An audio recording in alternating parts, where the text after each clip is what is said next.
gentlemen, it's Jeff Rains coming to you again with Foundation of Civilization and Our Changing World.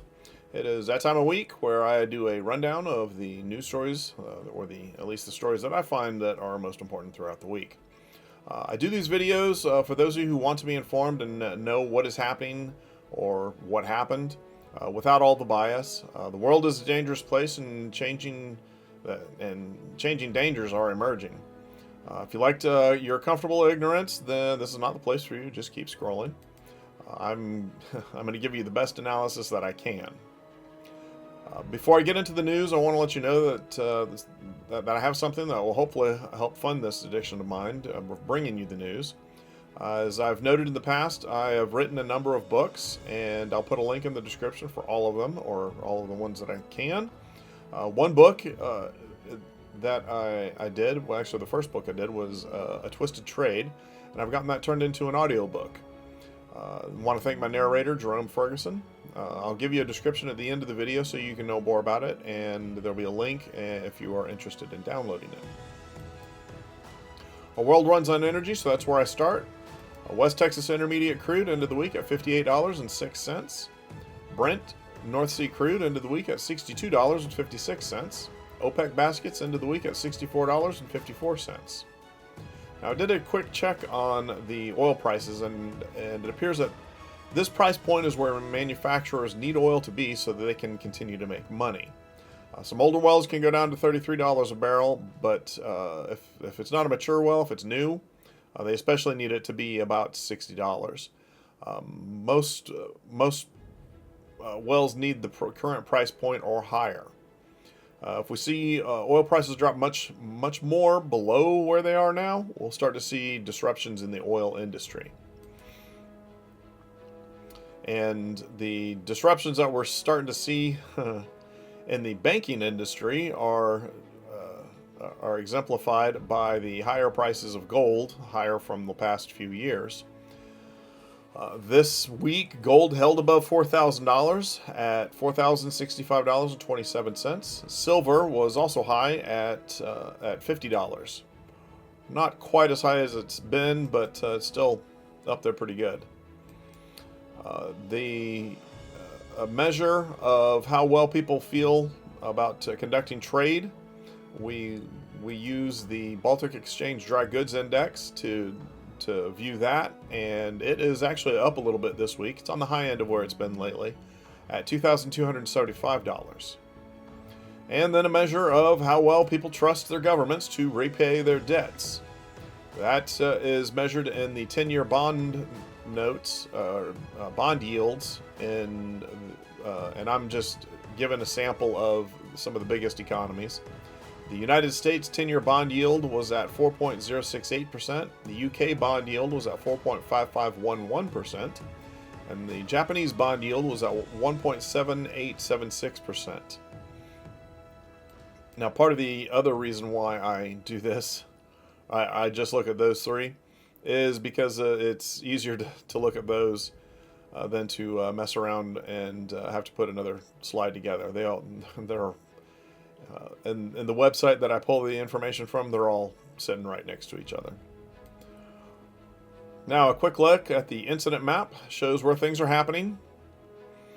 Mostly things are the same. However, I have removed the note from last week about Thailand and Cambodia, and that's only because nothing significant happened this week. We still have Russia-Ukraine war going on, the escalating tensions between NATO and Russia, internal struggles with the United States and Mexico.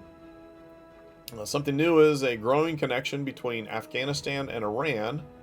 I switched out the tensions between India and Pakistan for the struggles with Afghanistan and Iran. The tensions between China and Japan continue to grow, and the U.S.'s operation in the Caribbean Sea with Operation Southern Spear are still happening. As I reviewed the ISR flights from this past week, it looks like most things are pretty same. It's actually a little light this past week, but I don't know if that's because we're not seeing them or they're not happening. Of the 287 ships in the U.S. Navy, 96 are deployed, 61 are underway. Some significant changes or notes USS H.W. Bush returned to Norfolk, Virginia. It was apparently out doing some training or some evaluation. USS George Washington is underway in the South China Sea, which is somewhere out there also is the USS Nimitz in the South China Sea. The USS Gerald R. Ford is operating in the Caribbean, along with the Iwo Jima, the Fort Lauderdale, and San Antonio. And the USS Tripoli is in Sasebo, Japan, continues to remain in Sasebo, Japan. European markets this week. The DAX ended the week at 23,091.87. The FTSE ended the week at 9,532.75. The CAC 40 ended the week at 79.78.53. The IBEX ended the week at 15,830.80. In Poland, a railway line between Warsaw and the city of Lublin, near the village of Miko, was hit by an explosion. This is according to the Polish Prime Minister, and he called it an unprecedented act of sabotage. This is last Sunday. 475 passengers. A train with 475 passengers was forced to brake suddenly due to a damaged track near Golub in Lubelski province. Now,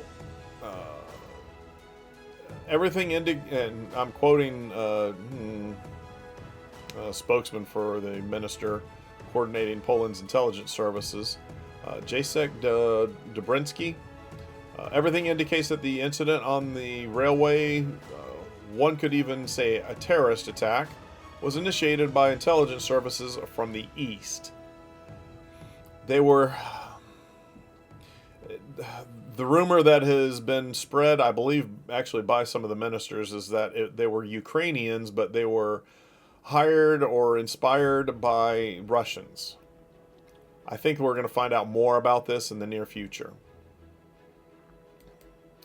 France has had a difficult time keeping a government together. One of the biggest problems is their spending. France's deficit to GDP ratio is 6.1%, which is more than the 3% maximum prescribed by EU Stability and Growth Pact. Theoretically, Brussels could issue hefty fines. Although, because France is one of the larger contributing countries, I doubt that's likely to happen.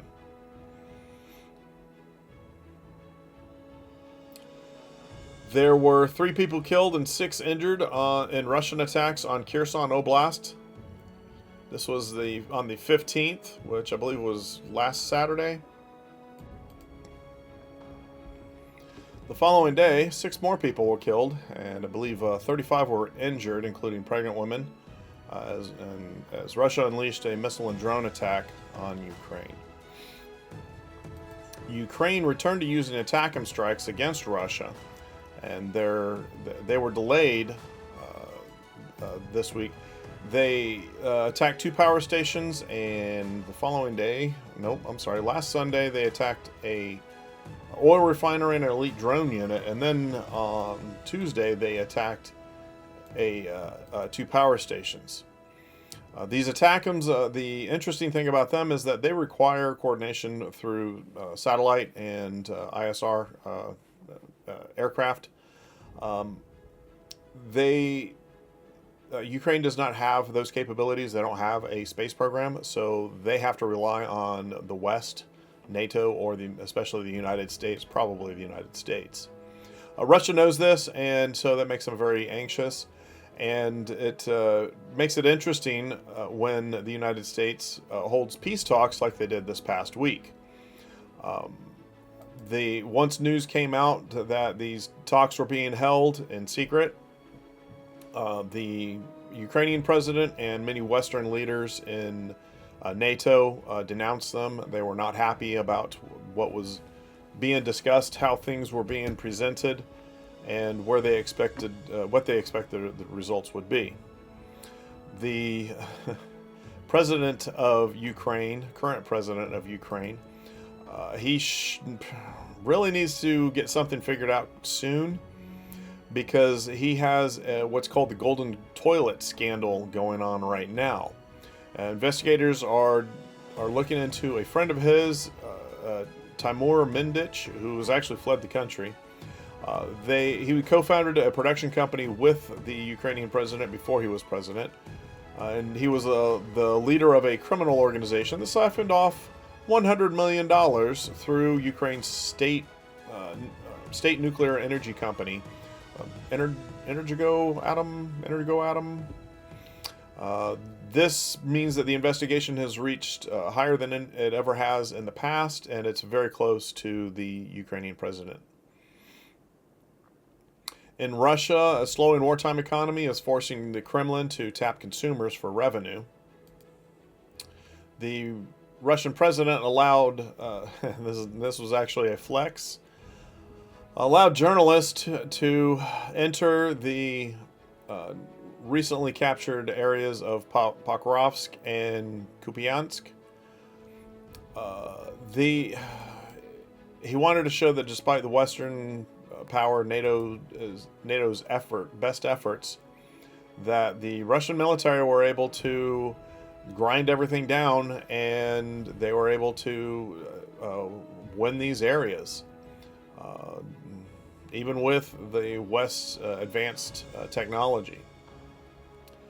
This past week, Poland scrambled fighters in its airspace as Russia launched a combined attacks on Ukraine. Canada and Sweden are looking to partner to grow defense deals and increase trade ties. Canada is actually looking at the Saab Gripen as a replacement instead of the United States F-35. This is partly due to the row between Canada and the United States.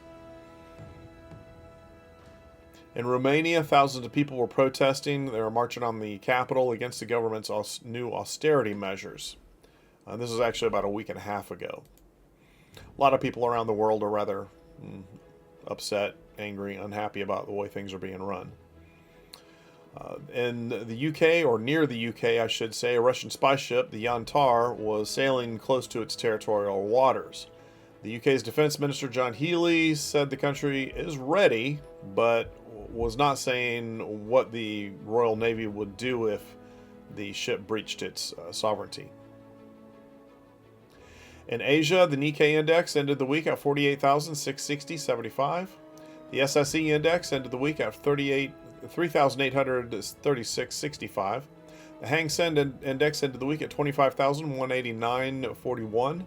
The BSE Sensex ended the week at 85,214.67.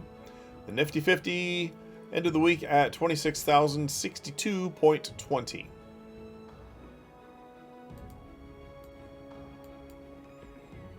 The United States greenlit $700 million sale of NASAMS, which is a air defense system to Taiwan. Taiwan was also looking at purchasing a 6,000-ton warship to counter Chinese aggression. These are advanced frigates that Taiwan hopes will break any blockades that China might try to impose. In return, China is seeking more cooperation through energy and agriculture with Russia. China is also quickly developing a blue water navy, meaning a deep water navy. Currently, they have a lot of coastal vessels. In fact, they have a significant amount of coastal vessels, but they are starting to develop their deep water navy. And this week, their latest carrier was out conducting its first at-sea training as a carrier strike group. The dispute between China and Japan has been growing. Now, this started a couple of weeks ago whenever the Japanese Prime Minister stated Japan's position to protect Taiwan in the event that China invaded. She said that it would create an existential crisis for Japan. China took it very seriously. They took it as a threat, which it was. But I think they took it a little far. They have since been, well, they immediately issued some very direct threats at the Prime Minister. And the Japan sent an envoy to try to calm the dispute, which didn't seem to do much good, but they tried. The relationships are said to be on a, quote, knife edge. China, in response, sent Coast Guard patrols through the suspended Senkaku Islands, which are they are northeast of Taiwan, actually closer to Japan. Japan warned its citizens in China about safety as diplomatic crisis deepens. Japanese movies that were scheduled for release have been postponed. They're to be released in China. China hints at a meeting between its premier and Japan's prime minister. And it looks like China's military is reaching a war footing with new missile silos and advanced AI warfare systems. As I mentioned in the incident map, Afghanistan is shifting its trade talks from Pakistan to Iran, one of its other neighbors. This as the dispute with Pakistan continues to grow. Jordan's king last Sunday arrived in Pakistan for high-level talks to expand bilateral ties. In the Middle East, Iran is continuing its push for nuclear weapons. They say nuclear development, but everyone knows that the goal are weapons. Right now, it is estimated, people are guessing that the development is under what the West calls Pickaxe Mountain. The Iran also confirmed its seizure of a tanker. Last Sunday, I noted that seizure, and they stated that it had unauthorized cargo that was traveling through the Strait of Hormuz.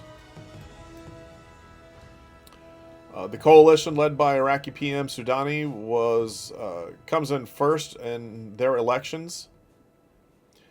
Israeli forces stepped up operations in southern Syria, according to a monitoring group. And a water shortage is pushing Kyrgyzstan and Tajikistan into an energy crisis. In Africa, yesterday, November 21st, it was an attack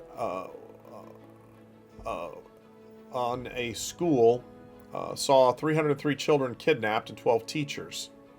Gunmen entered the school and attacked St. Mary's School, a Catholic institution in north-central Nigeria's Niger State. The school kidnapping in Niger State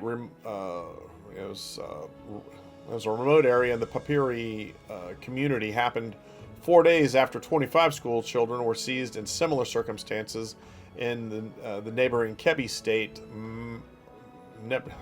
the neighboring Kebbi State's Maga town, which is about 106 miles away or 170 kilometers. An Islamic State-backed rebel group killed 89 people during attacks on multiple villages in eastern Congo, UN peacekeeping mission stated on Friday. In a village, Biambwe, 37 miles west of Lubero, the Allied Democratic Forces killed at least 17 people in a hospital, including 11 women receiving care in the maternity ward. And the other 89 people, I guess, throughout the community. And according to a statement by the Islamic State group affiliated with Al-Maq, a news agency, Brigadier General M. Uba was killed following his capture during a patrol near Wajaroko in Nigeria's Borno state. This is disputed by Nigeria's army. They don't recognize that the general has been killed. In the Americas, the Dow Jones Industrial Average ended the week at 46,254.58. The S&P ended the week at 6,603.65. The Nasdaq ended the week at 24,239.83. Now, I feel like it's important that I issue a warning as I get through this, my notes on the stock market. I've heard a few times, and so I'm going to reiterate to you that the U.S. stock market is pretty much propped up by one stock, NVIDIA. I believe the ticker, well, in fact, I've got the ticker here. You can see it's been hovering around $180 a share, but there are 24 billion shares outstanding. And the ticker, I believe the ticker is NVDA, but you can see the chart here. This one stock is what continues to prop up the U.S. market. Fortunately, it is making a profit. The question is, what kind of profit margin are the companies that it sells to making? The price to earning is rather high at 44. Typically, I think you historically you want it around 15, but lately, 25 to 30 is actually okay. Not that I recommend it, and in fact, I'm not recommending giving you any financial advice. I'm just stating where things are at the moment. But it is this one stock that is keeping the U.S. stock market afloat right now. And I want to issue this warning because the U.S. economy is heading into further trouble. This past week, there was an unscheduled Fed meeting, the Federal Reserve meeting. They have noted that liquidity is drying up. Some borrowers are able to secure loans at the Fed rate, and the rates they're having to, they typically can get the interest rates below the Fed rate, but now they're having to pay more than the Fed rate for overnight loans. The rates are rising above the Fed rate. The Fed has already injected $125 billion into the currency.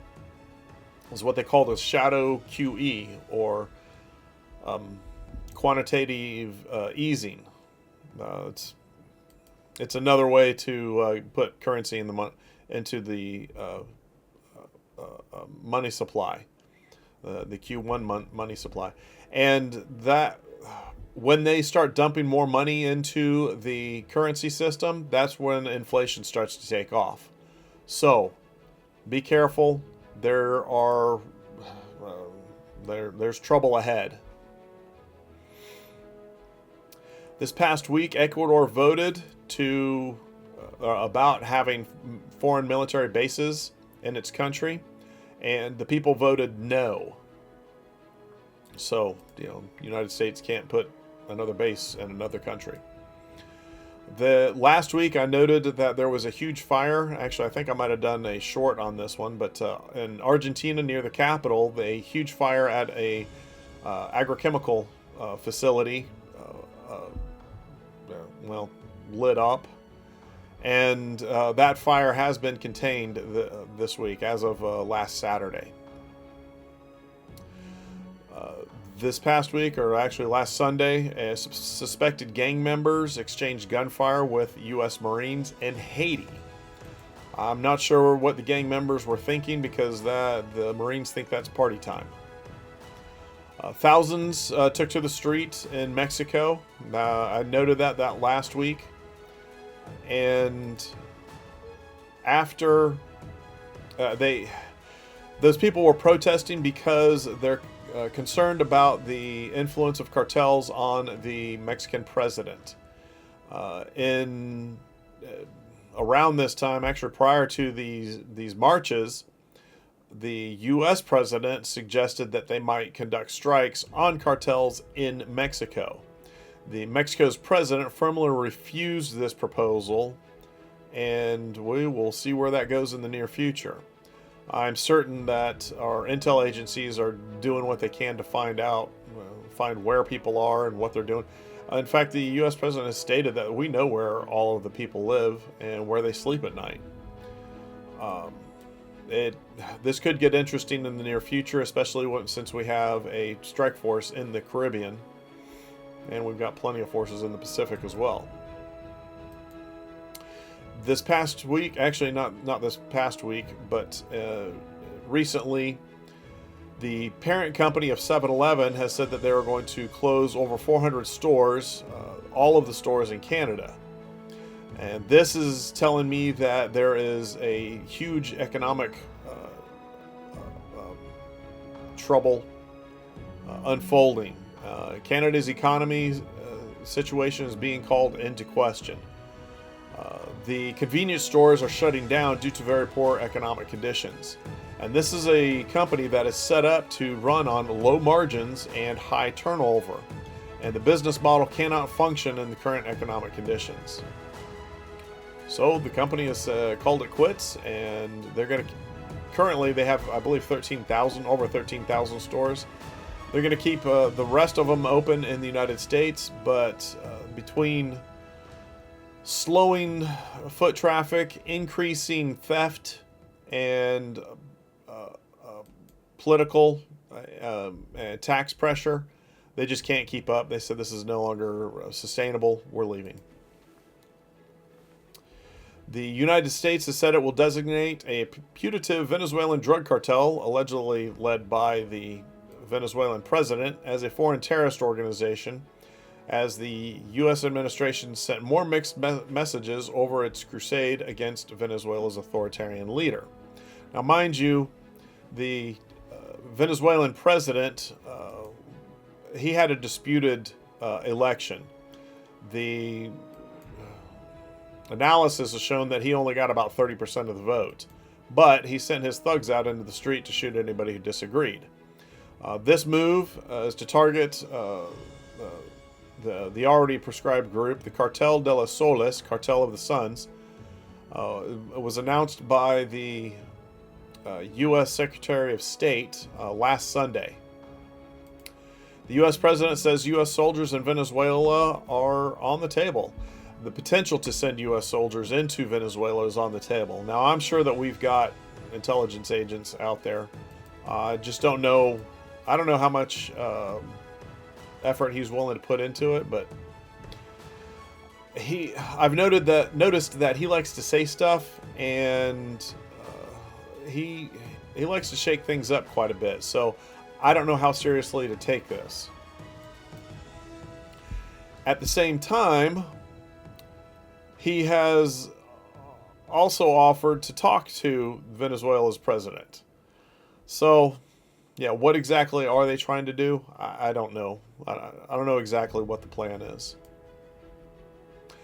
Oh, but I also should note that Venezuela is backed by China and Russia, and both of those countries have been sending weapons and weapon systems into the country, into Venezuela. A few years ago, I just discovered this past week, but a few years ago, an insurance company, Right USA, was quietly purchased by Fosun Group, which is a private company believed to have very close connections to China's leadership.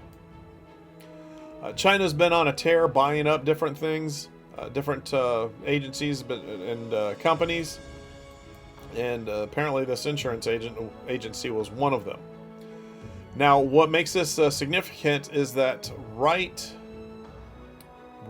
tends to issue policies for the majority of the policies for the United States intel agents.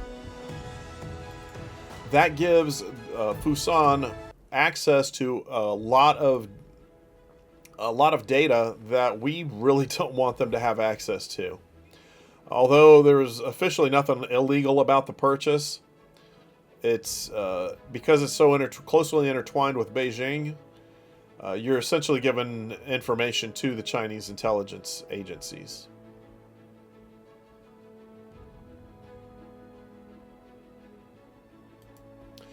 In Dearborn, Michigan, there were anti-Islam protests that erupted. One man decided to go out and march and attempt to burn a Quran, and he was met with violence because Dearborn, Michigan has been overtaken by Muslims, and they're not too happy about somebody burning their holy book.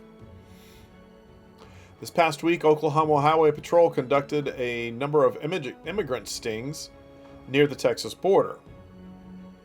They arrested 110 people with licenses stating "no name given." These licenses came from New York and California. Now, mind you, if for me to be able to get a license or get on a plane, I have to have a real ID. I've got to prove who I am. New York and California didn't seem to think that it was that important to bother finding out who these people were, and just issued them licenses so that they can go out and conduct business.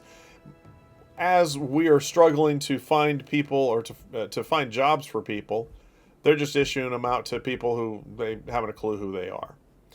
And in fact, I need to do a video on this one also. But one of the people that was captured this past, I think it was this past week, but over this past month or so, was noted as a terrorist from Uzbekistan.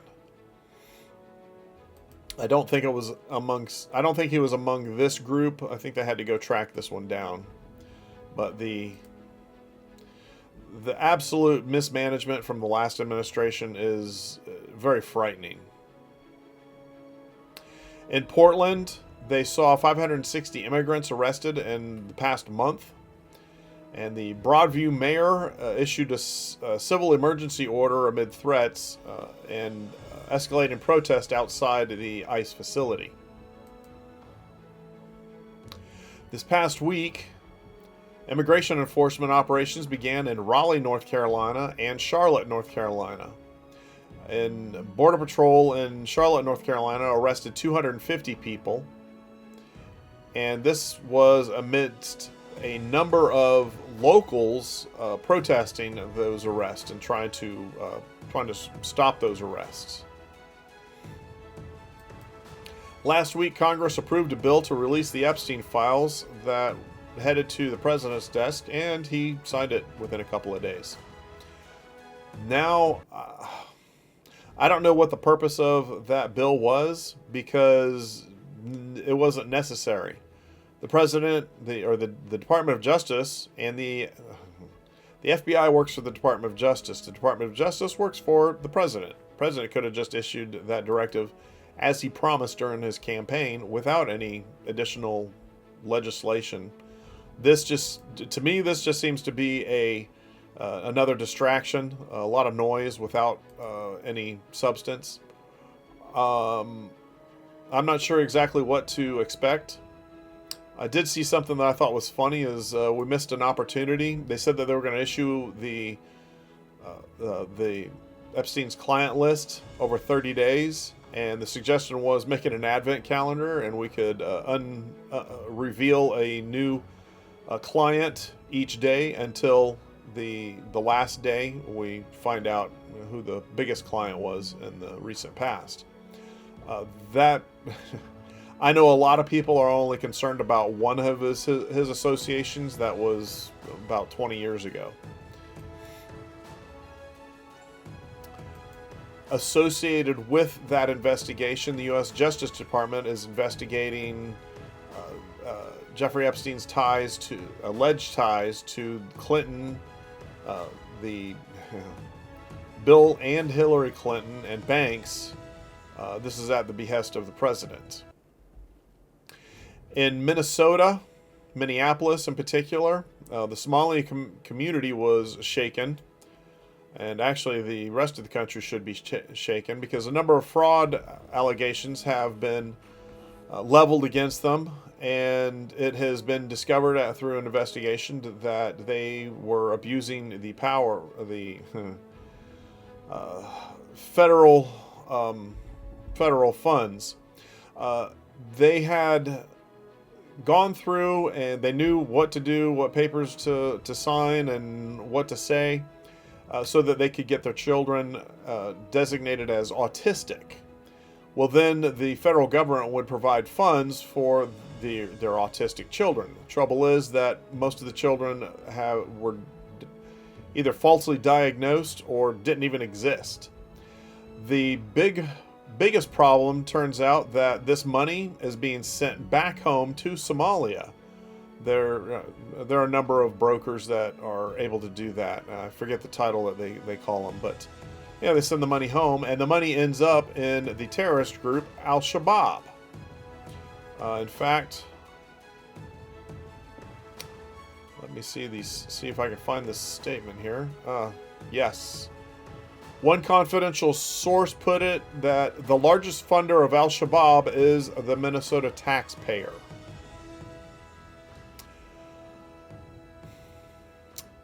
I know that there are going to be a lot of people who are going to be deeply offended by the investigation and the suggestion that the community is not on the up and up. I'm sorry, but they're not. In fact, this past week, the chief of police apologized because he stated that there were Somalis that were committing crimes in Minneapolis. Well, amongst any group, you're going to find people who commit crimes. So I don't know why he felt he needed to apologize, but this past week in Virginia, 2 men were arrested just as they were getting ready to get on a plane to fly to Las Vegas and conduct a terror attack against ICE agents. They were 2 brothers, John Bennett and Mark Bennett. John's 54, Mark is 59. One of them, I believe it was Mark, is a high school assistant principal at Kempsville High School.